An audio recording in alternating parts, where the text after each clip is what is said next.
jelaskan dulu kan, tunggu dulu saya ngomong Pasal dulu 51, 52, 53, 54. Kamu nanti setelah saya Ya jangan memberikan sesuatu. Saya bukan memberikan, saya bertanya. Yang memberikan sesuatu yang memojokkan kayak begitu gitu. Bertanya kamu mau Dengan basis undang-undang KIP. mengerti Bapak, mengerti Bapak. Anda yang begini, Anda yang begini, Anda yang begini.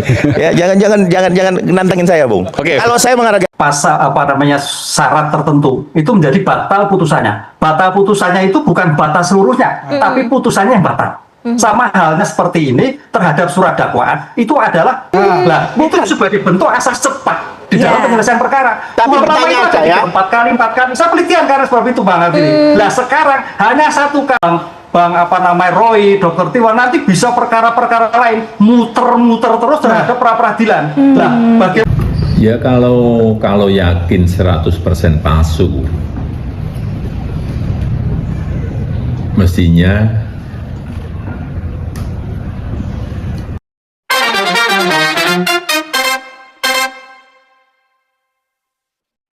Pengadilan ini kemungkinan besar akan kemudian disetujui permohonannya. Ditolak. Ditolak menurut Ya, Anda? saya katakan langsung ditolak ya. Karena ini kan sudah jelas, sudah pokok perkara gitu loh. Karena kan sudah jelas, ini udah masuk pokok perkara itu. Itu tidak bisa di-denial untuk masalah itu. Dan apalagi kalau yang diperadilankan adalah batal demi hukum itu kan sudah jelas, itu surat dakwaannya bukan pokok perkaranya yang dibilang batal itu. Makanya yang kita berharap ini ya, kalau mereka meyakini bahwa ijazah Pak Jokowi itu adalah palsu, ya taruhlah di pengadilan pokok perkara itu. Biar terang benderang juga masyarakat itu tidak dibingungkan dengan masalah ini. Ya memang kalau kita bicara undang KUHP yang baru itu memang persepsi berbeda-beda, kepolisian berbeda, ya jaksa berbeda maupun PN juga berbeda. Tapi yang kalau kita lihat ya, mohon maaf juga saya mesti mengkritik juga dari PN Jakarta Timur untuk itu ya.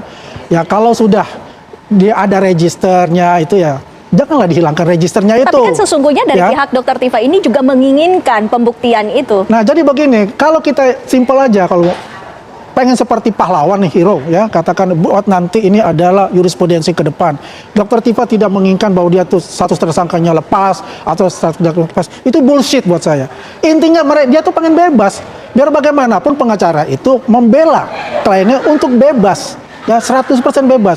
Dr. Tifa pun juga ingin bebas, bukan sebagai martir kalau menurut saya, ya kan? Artinya di sini ya, ayo kita tarung. Ini Pak Jokowi sudah juga gemes nih. Kemarin dia mengatakan kan, saya ini menunggu ya, menunggu tuh dipanggil pengadilan untuk kasusnya Dr. Tifa maupun Roy Suryo itu, dan dia akan membuktikan ijazah asli beliau itu semuanya kan gitu. Inilah yang kita tunggu-tunggu untuk itu. Nah, proses ini berjalan, kita menghormati hukum untuk itu. Tapi ini juga pembelajaran baik buat kita ya. Mungkin sahabat pengadilan kayak gitu ya. Ya mungkin kita juga berpikir apakah kita melakukan amicus curiae sebagai sahabat pengadilan tentang kondisi carut-marut mengenai hukum kita ini. Ya ini ada penyesatan hukum di sini sebetulnya untuk itu. Bang Al-Karim. Ya. Jika mengandai ya seperti ini, katanya nggak boleh jika itu kan mengandai juga ya kan. Kalau mengandai ya menurut saya ya pasti bebas. Kenapa demikian? Karena prediksinya tidak pernah benar. Dulu bilang bakal ditahan, ternyata tidak ditahan. Bakal ini didakwa. Ditahan, tapi kan ada sesuatu lah. Nah ini yang tidak benar. Karena apa? Karena kecerdikan dari lawyernya dan sebagainya dalam arti ya kan, memang kita keberatan untuk ditahan dan itu pun diterima oleh jaksa. Karena jaksa berpikir ya, ini kalau kami tidak tahan, dengan sidangnya sampai 3 tahun, ya kan bebas dari tahanan. Kalau memang tujuannya Dr. Tifa itu mau bebas, ya bukan masalah ini. Pra peradilannya memang apa? Dia minta dibatalkan tersangkanya, dibatalkan terdakwanya, ya, tapi dia tidak. Bebas Dia artinya. berbicara tetap, dia sepakat due process of law-nya ini tidak dilanggar. Silahkan kalian melawan, tapi dengan jalur banding. Silakan mau doakan. Itu kata di dalam petitum kita begitu. Iya. Jadi kita siap untuk berhadapan, tapi jalur itu dipakai jalur yang sesuai ketentuan undang-undang. Ya kan? Sedangkan ini, ya itu lah, hakimnya tidak bicara soal itu, tidak memberikan kesempatan, ya kan? Arahnya memang jika ada perlawanan, ya perlawanan pakai jalur banding. Bukan, itu yang ditunggu-tunggu mereka. Tapi kan bukan untuk melepaskan lebih mudah, lebih gampang. Lebih gampang buat pasal 75 ayat 4 digunakan. Kalau banding memang ya itulah yang ditunggu-tunggu karena kesempatan mereka untuk menang itu juga besar. Karena Secara hakim banding, tidak memutuskan kalau kita itu, lihat. jika itu digunakan, itu cacat demi hukum. Ini cacat. Bagaimana nggak bisa. cacat demi hukum ini kan sudah diperbaiki Apalagi, oleh ya kan, JPU. sesuatu yang Seharusnya Iya. Coba. itu masuk pokok perkara Coba itu. Andi lihat Ya. batal demi hukum itu Bicara. apa? Batal demi hukum itu tidak anggap tidak ada. Batal Baik. demi hukum Kalau- dalam hal ini kalau kan sudah rumah- dijelaskan oleh Profesor Hipnu. kalau rumah itu adalah surat dakwaan Loh, Anda ngerti yang batal demi hukum Batal itu. demi hukum itu Bukan kalau tanah pokok itu perkara sudah bahwa dia itu rata. bebas secara Sebentar. hukum. Bukan Sudah untuk tidak itu ada sudah lagi. jelaskan. Semua Kalau- profesor hukum Iya. mengatakan hal yang Siapa sama. bilang? Gayus Lubun mengatakan bebas. Lah. Suparji mengatakan bebas. Kemarin Ferry sini bebas. Kata siapa Baru bebas? Loh, Gayus Kalau- Lubun Bagaimana di dikatakan rakyat- bebas? Pokok perkara di belum rakyat- masuk kok. sorry, saya Kalau mau sebutkan ada di TV eksepsi lain, pun juga nanti di TV lain menyatakan bebas. di sidang Baik. berikutnya Beliau itu Kita nggak itu masalah. tanyakan bagaimana Mantan pendapat Hakim dari Agung. Prof. Hipnu. Jika tadi Ya. disebutkan sudah ada beberapa pengamat, kalau Prof. Hipnu sendiri bagaimana pendapatnya? Iya, seperti halnya batal demi batal surat dakwaan, seperti halnya batal putusannya. Batal putusannya. Jadi kalau kita melihat bahwa ketika hakim memutuskan tidak memenuhi tentang pasal syarat tertentu, itu menjadi batal putusannya. Batal putusannya itu bukan batal seluruhnya, tapi putusannya yang batal. Sama halnya seperti ini terhadap surat dakwaan, itu adalah batal surat dakwaannya. Dianggap surat dakwaannya tidak ada. Lah oleh karena itu Bang Al-Katiri, ini menarik. Makanya ini menarik. Usulan Bapak menarik. Maka nanti kita coba apakah dalam putusan pengadilan nanti mengacu pada ketentuan batal itu batal surat dakwaan ataukah batal seperti yang Bapak Al-Katiri sampaikan. Kalau itu dilakukan luar biasa Pak Al-Katiri, terobosannya gitu loh. Pak, coba itu yang terjadi. Coba saya kasih Karena kita contoh ya. melihat Kalau seperti sistem orangnya yang sekarang gitu. sebentar. Kalau orangnya ditahan contohnya, kalau pra-peradilan eksepsi itu dimenangkan, dikeluarkan dia dari tahanan. Itu fakta, nggak tetap di tahanan. Itu sudah memang dia itu namanya perbaikan. Kami itu silahkan kalau mau melawan, tapi pakai jalur banding. Karena kalau ini kan batal demi hukum apa artinya? Kalau saya mau tanya ke Prof, kan dianggap tidak ada. Kalau sesuatu yang tidak ada, yang diperbaiki apa? Rumah itu nggak ada, mau diperbaiki apanya? Udah ground. Kan dia tidak itu kan istilah batal demi hukum. Nah, Baik. Ya nggak begitu sebentar, lah. kan saya tanya pertanyaan- Prof. Nggak Anda begitu nggak lah. ngerti. Ya, Baik. Anda jangan tidak memberikan paham. sesuatu Saya bukan memberikan, saya yang bertanya. memberikan sesuatu yang memojokkan Iya. kayak Loh, begitu gitu. baik. Bertanya kau memojokkan. Lah, iya, Baik, cara beliau memojokkan. Kalau ingin bertanya Beliau dan kan ingin mendengarkan bertanya, jawaban, saya boleh biar mendengarkan jawab. jawabannya. Iya kok memojokkan. Baik. Ini nggak tahu antara memojokkan dan bertanya. Baik. Pertanyaan Karena memang itu biasa biar memojokkan dia jawab. orang. Dia akan dijawab oleh Prof. Saudara Hipnu. Andri Pertanyaan sudah kita dengarkan menjelaskan jawabannya. beberapa Silakan. kemarin. Silakan Presiden Prof. tuh. Mohon maaf, silakan dilanjutkan. Ya. Bertanya Prof, bukan Iya. memojokkan. Ya, makanya tadi saya katakan, kenapa dikatakan batal itu surat dakwaannya? Maka di dalam seperti ini, jaksa penuntut umum diberikan kewenangan untuk mengajukan kembali. Tapi Iya. dengan Dalam syarat mengajukan diberi kembali itu, kesempatan. hanya satu kali sekarang. Satu kali, dulu itu berkali-kali. Lah, itu sebagai bentuk asas cepat di dalam Iya. penyelesaian perkara. Tapi Ulama pertanyaan itu ada saya- 4 kali. Saya pelitian karena sebab itu Bang Adri. Lah sekarang hanya satu kali Ya, diberi saya kesempatan tidak untuk bilang memperbaiki. kali-kalinya, Prof. Pertanyaannya, hakim apa memberikan kesempatan? Di mana pernyataan itu dalam putusan? Prof membaca? Ya, Nggak ada. Ya, Itu sebab harus, putusan. ini bukan demi hukum, tapi itu subjektivitas hakim memberikan. Kalau tidak diberi, masa mau jalan sendiri? Ini kan tidak diberi masalahnya. Kenapa? Pasalnya ayatnya tidak dicantumkan di situ, Prof. Itu, Prof mungkin tidak Ya. melihat secara komprehensif. Saya yang betul, melihat secara betul. komprehensif, Prof. Pak Katiri itu pendapat Bapak. Ya makanya kita bukan pendapat saya. Boleh kita Bukan pendapat, Sebagai itu orang undang-undang, Prof. Nanti kita Kenapa tunggu. Apakah hakim dikabulkan tidak atau merujuk tidak? ke ayat Gitu loh. 4? Itu pertanyaan saya. Tapi ayat lain dirujuk. Karena ayat 4 itulah yang menyatakan hakim memberi kesempatan. Tapi hakim tidak memberi kesempatan. Itulah yang kami uji, Prof. Baik, jangan disela dulu. Prof tadi Ya. mau menyampaikan apa? Ya, Sorry. kebiasaan. Lo ya kebiasaan dong. Baik, silakan Prof. Kita Dalam dengarkan Islam itu dengan katakan yang benar seksama. walaupun pahit. Ya Prof. Ya, artinya kan gini. Makanya ini kan sebagai bentuk kontrol itu selalu berkembang, kan itu kan. Berkembang ini memang suatu juga tanggung jawab bagaimana pembuat undang-undang meletakkan sebagai bentuk objek pra-peradilan semakin diperluas sehingga ini tidak hanya Bang Roy, Dr. Tiwan nanti bisa perkara-perkara lain muter-muter terus terhadap pra-peradilan. Nah, bagaimana sistem hukum ini? Saya kira ini hakim akan membuat satu judgment law, apalagi mungkin Mahkamah Agung. Sebentar, Jadi Prof. Tidak hanya Pak Dr. Tiwan, ini pembelajaran semua. Sebentar, Terhadap Prof. pemikiran Kalau Pak yang bagus. kalau yang diambil itu adalah perlawanan banding, nggak muter-muter, Prof. Jalurnya jelas. Baik. Inilah yang bikin muter-muter. Karena jaksa melakukan hal yang Nah, tidak makanya diperbolehkan. gini, Kalau Bang Andi makanya sendiri begini, melihatnya? Wen, kita melihat bahwa ini ada celah-celah hukum di KUHP baru itu mengenai pra peradilan ini. Karena ini nggak ada ujungnya. Makanya kita meminta kepada Mahkamah Agung itu mengeluarkan peraturan MA, Perma, untuk membatasi itu gitu loh. Karena ini celah-celah yang dilakukan itu. Kenapa? Berbahaya nantinya ketika ini akan dimanfaatkan ya oleh koruptor, ya penjahat-penjahat kelas kakap ataupun teroris. Ya, ketika mereka ditahan itu kan 3 kali 30, 90 hari. Terus mereka melakukan pra peradilan karena tidak ada yang namanya pembatasan itu.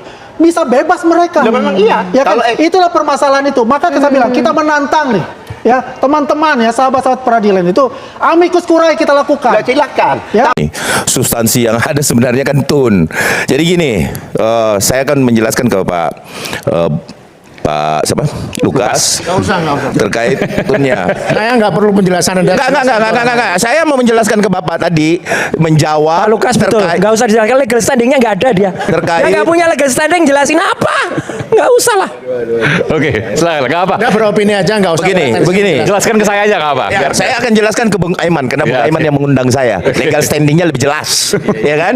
Nah, jadi kalau berbicara tun, ya kan, itu kan sengketa administrasi, surat keputusan, kemudian pihaknya itu jelas bahwa perorangan perseroan itu untuk penggugatnya. Terus tergugatnya itu adalah pemerintah, badan publik.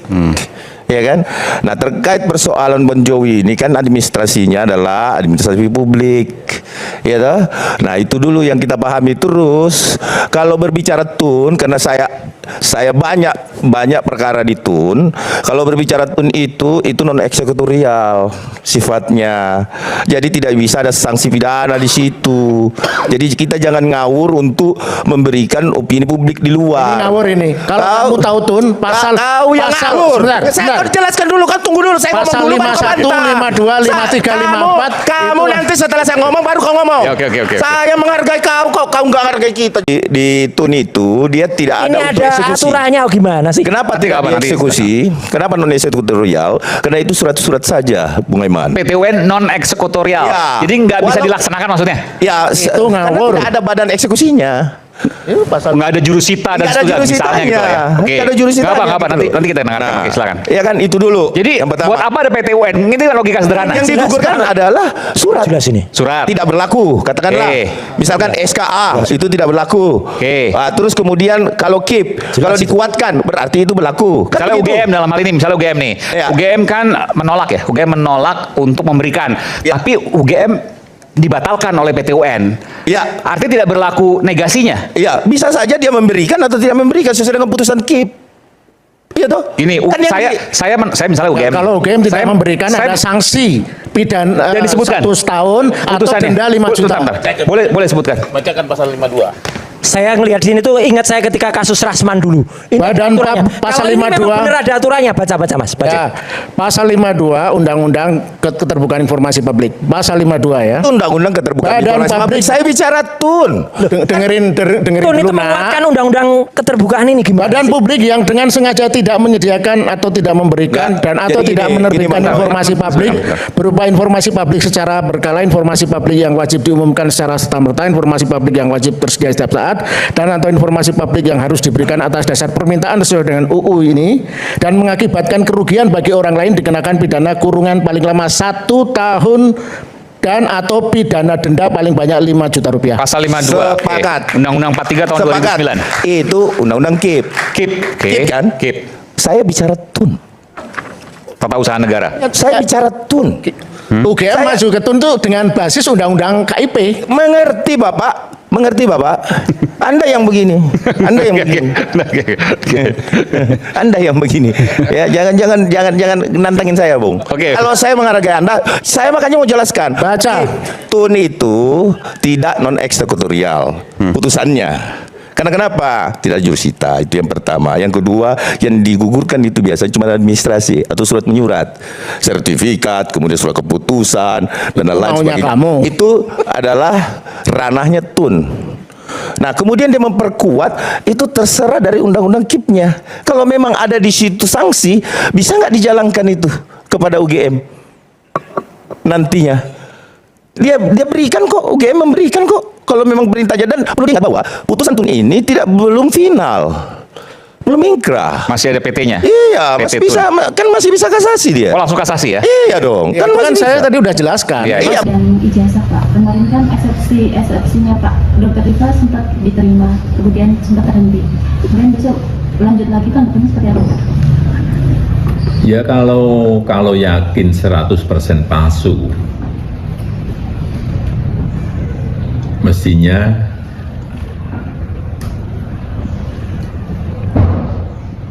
masuk ke pokok perkara di persidangan itu diikuti, tidak malah pra-peradilan, biar perkara ini segera selesai, masalah ini bisa segera selesai. Kalau untuk sidang rencana besok dari Pak Jokowi seperti apa Pak? Kalau siap hadir kalau Hadir, kan sudah saya sampaikan, saya akan hadir membawa ijazah SD, SMP, SMA, dan nanti yang S1 yang sekarang di Kejaksaan, semuanya akan kita tunjukkan. Ini sudah masuk pokok perkara di persidangan, ya kita ikuti proses hukum yang ada. bisa dibilang pra-peradilan kemarin mengulur waktu untuk persidangan ya Pak? Ya untuk apa? Kalau sudah yakin 100% palsu, ya bawa aja buktinya. Masuk ke pokok perkara di persidangan. Mestinya. Ya.